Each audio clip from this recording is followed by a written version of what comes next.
Hello friends, welcome to study stage. आज हम लोग लंबाई, दूरी, जमीन माप की तौल की कुछ इकाइयां हैं जिन्हें हम लोग समझेंगे। तो चलिए वीडियो को स्टार्ट करते हैं।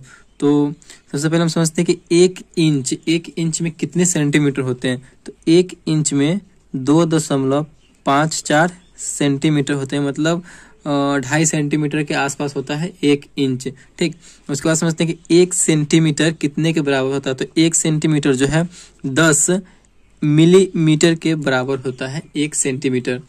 मिलीमीटर। ठीक, उसके बाद हम लोग समझते हैं कि एक मीटर जो है कितने के बराबर होता है। अगर सेंटीमीटर में बात करें एक मीटर, तो एक मीटर में 100 सेंटीमीटर होते हैं। अगर हम इंच में बात करें, इंच में कि एक मीटर कितने इंच के बराबर होता है, तो 39.37 इंच।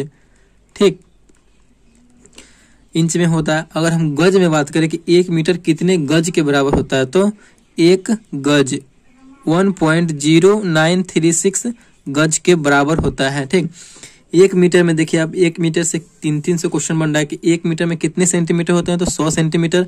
अगर इंच में हम बात करें तो 39 इंच के 39 इंच के लगभग होता है। और गज में बात करें तो एक गज के बराबर होता है एक मीटर। फिर उसके बाद आता है एक किलोमीटर। तो एक किलोमीटर कितने के बराबर होता है, तो एक किलोमीटर हम मीटर में अगर बात करें तो 1000 मीटर के बराबर होता है एक किलोमीटर। ठीक, अगर हम सेंटीमीटर में बात करें कि एक किलोमीटर कितने सेंटीमीटर होगा, तो 1,00,000 सेंटीमीटर हो जाएगा। ठीक, 1,00,000 सेंटीमीटर, क्योंकि 1000 मीटर है और मीटर, एक मीटर में 100 सेंटीमीटर होता है, तो डबल जीरो लगा देंगे तो 1,00,000 सेंटीमीटर हो जाएगा। ठीक, इस बात को आपको ध्यान में रखना है। अब बात करते हैं कि एक फुट कितने के बराबर होता है। तो एक फुट जो है 12 इंच के बराबर होता है। 12 इंच, एक फुट 12 इंच के बराबर होता है। अगर हम इसे अगर हम सेंटीमीटर में बदलना चाहे एक फुट को, तो 30.48 सेंटीमीटर, 48 सेंटीमीटर हो जाएगा एक फुट में। एक फुट में 12 इंच होते हैं, अगर सेंटीमीटर में बदले तो 30 सेंटीमीटर के लगभग होता है। ठीक, और हम इसे एक गज, और बात करते हैं कि एक गज कितने के बराबर होता है। तो एक गज जो है 3 फुट के बराबर होता है। 3 फुट के बराबर होता है एक गज। देखिए यहाँ पे एक फुट बराबर 12 इंच है। अगर हम एक गज को इंच में अगर ले जाए तो एक फुट में 12 इंच, तो 3 फुट है यहाँ पर एक गज, तो 12 36 इंच हो जाएगा। आप लोग देख रहे हैं, तो एक गज 3 फुट होता है और इंच में बदल देंगे तो 36 इंच हो जाएगा। ठीक, चलिए आगे देख लेते हैं कि एक फैदम। देखिए ये फैदम का जो है यूज कहाँ होता है, तो फैदम का यूज समुद्र में दूरी नापने में होता है। समुद्र में जो जहाज होते हैं उनसे दूरी, अगर कहीं दूरी मापना हो समुद्र में, तो ये फैदम का यूज होता है। तो एक फैदम इक्वल टू कितना होता है, तो 1.8 मीटर। एक फैदम बराबर 1.8 मीटर के बराबर होता है। ठीक, अब बात करते हैं कि एक मील कितने के बराबर होता है। तो एक मील जो है 1.6 किलोमीटर, 1.6 किलोमीटर के बराबर होता है एक मील। अगर हम इसे मीटर में ले तो कितना मीटर होगा एक मील। एक माइल जो है 1600 मीटर के बराबर होगा एक मील। ठीक, अगर हम गज में बात करें कि एक माइल जो है एक मील कितने गज होगा, तो 1760 गज। देखिए एक ही क्वेश्चन सबसे 3 बन रहा है। एक मील 1.6 किलोमीटर, या मीटर में बात करेंगे तो 1600 मीटर हो जाएगा, और गज में बात करेंगे तो 1760 गज हो जाएगा। ठीक, जैसे कि आप लोग जानते हैं कि एक मील, इंडियन आर्मी में जो है एक मील का रनिंग कराया जाता है क्वालिफाई करने के लिए। रनिंग क्वालिफाई के लिए इंडियन आर्मी में एक मील यानी 1600 मीटर रनिंग कराया जाता है, तब तो जाकर क्वालिफाई रनिंग होता है। ठीक, अब बात करते हैं कि एक चेन कितने के बराबर होता है। तो एक चेन जो है 22 गज के बराबर होता है। 22 गज के बराबर होता है। अब आप लोग जानते हैं कि एक गज कितने के बराबर होता है, तो 36 इंच के बराबर होता है। अगर इंच में अगर निकालना चाहते हैं तो 22 में 36 से गुना कर दीजिएगा तो इंच में निकल जाएगा, तो 792 इंच हो जाएगा एक चेन में। ठीक, चलिए अब देख लेते हैं कि एक फरलांग कितने के बराबर होता है। तो एक फरलांग जो होता है वो 220 गज के बराबर होता है। आप लोग इंच में आराम से निकाल सकते हैं कि ये तो 220 गज, यानी एक गज में कितना होता है, तो 36 इंच होता है। तो 220 में 36 से गुना कर दीजिएगा तो वो इंच में निकल जाएगा। अब बात करते हैं कि एक हाथ कितने के बराबर होता है। आपकी जो एक हाथ की लंबाई है वो कितना होता है, तो 18 इंच होता है। अगर कोई आपको अपने हाथ से कोई भी सामान नाप के दे रहा है तो समझ जाइए कितना इंच जाएगा, तो लगभग 18 इंच के बराबर होता है एक हाथ। उसके बाद बात करते हैं कि एक जरीब कितने के बराबर होता है, तो एक जरीब जो है 1980 इंच के बराबर होता है। ठीक, 1980 इंच। अगर इसे हम गज में ले जाएंगे तो 55 गज के बराबर होता है एक जरीब, जो खेत मापने के में यूज किया जाता है।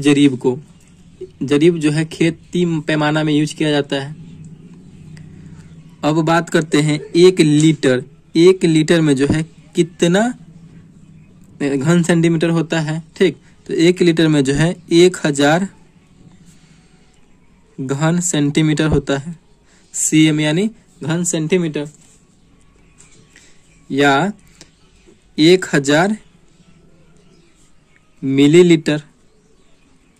ठीक, एक लीटर में 1000 घन सेंटीमीटर होगा, या एक लीटर में कितना हो जाएगा, तो 1000 मिलीलीटर होता है।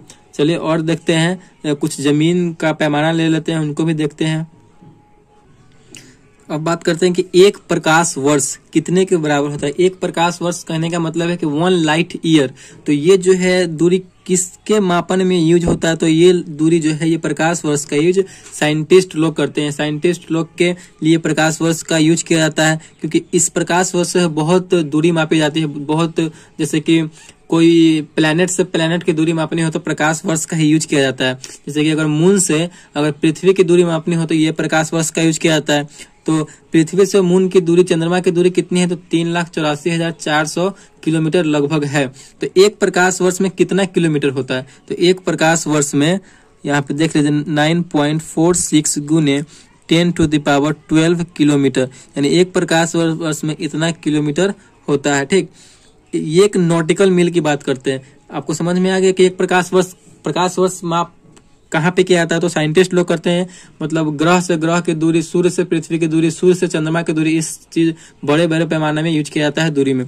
अब बात करते हैं कि एक नॉटिकल मील, ये नॉटिकल मील का जो यूज किया जाता है वो समुद्र में किया जाता है। समुद्र में अगर बहुत दूरी मापनी हो तो नॉटिकल मील का यूज किया जाता है। तो एक नॉटिकल मील में कितना दूरी होता है, कितना होता है, तो एक नॉटिकल मील में जो होता है 1.85 किलोमीटर। ठीक, 1 किलोमीटर 850 मीटर के लगभग, यानी 1.85 किलोमीटर एक नॉटिकल मील में होता है। अब बात करते हैं एक अश्व शक्ति यानी 1 हॉर्स पावर में कितना वाट होता है, तो 746 वाट होता है। एक हॉर्स पावर में 746 वाट होता है। ठीक, अब हम लोग थोड़ा जमीनी पैमाने में बात कर लेते हैं कि ये कितना जमीन में कितना हेक्टेयर, कितना एकड़, कितना बीघा, कितना कट्ठा होता है। चलिए बात करते हैं। सबसे पहले है एक डिसमिल। तो एक डिसमिल में जमीनी पैमाने में कितना धूर होता है, तो एक डिसमिल में जो है यहाँ पे 4.53 धूर। ठीक ना, एक डिसमिल में जो है 4.5 धूर के लगभग होता है। ठीक, अगर बोला जाए कि एक डिसमिल में कितना धूर होगा तो 4.5 धूर, 4.53 धूर होता है। अब बात करते हैं कि 4 डिसमिल कितने कट्ठा के बराबर है। जमीनी पैमाने में कट्ठा होता है, बीघा होता है, एकड़ होता है, डिसमिल होता है। ठीक, तो 4 डिसमिल में कितना कट्ठा होगा, तो लगभग 1 कट्ठा 4 डिसमिल में होता है। 4 डिसमिल 1 कट्ठे के बराबर होता है। अब बात करते हैं कि 1 कट्ठा में कितना धूर होता है, तो 1 कट्ठा में जो है 20 धूर, 1 कट्ठा 20 धूर के बराबर होता है। अब बात करते हैं कि 1 बीघा में कितना कट्ठा होगा, तो 1 बीघा में 20 कट्ठा होता है। ये जो है हर स्टेट में हर तरह का होता है। ठीक, हर स्टेट में हर तरह का होता है, बीघा, एकड़। अब बात करते हैं कि 1 एकड़ में कितना कट्ठा होता है या कितना बीघा होता है, तो 1 एकड़ में जो है अगर बीघा की बात करें तो 1.62 बीघा, 1 एकड़ में 1.62 बीघा होता है। अगर हम कट्ठा की बात करें तो 32 कट्ठा होता है 1 एकड़ में। ये जो है ये बिहार में इस टाइप का है। अगर दूसरे स्टेट में जाएंगे तो वहां पे 1 एकड़ कुछ कम कट्ठा का होगा या फिर कुछ ज्यादा कट्ठा का होगा, इस प्रकार होता है। तो आई होप आपको ये समझ में आ गया होगा कुछ जमीनी पैमाने में कि 1 डिसमिल 4.5 धूर होता है, 4 डिसमिल 1 कट्ठा होता है, 1 कट्ठा 20 धूर होता है, 1 बीघा में 20 कट्ठा होता है, 20 कट्ठा इक्वल टू 1 बीघा, 1 एकड़ 32 कट्ठा या 1.62 बीघा के बराबर होता है। तो आई होप ये भी जितने मेजरमेंट है, जितने माप तौल या लंबाई दूरी मापने की इकाइयां हैं, आई होप आपको समझ में आ गया होगा। अगर आपको समझ में आया हो तो वीडियो को प्लीज लाइक कीजिएगा और सब्सक्राइब कीजिएगा। Thank you.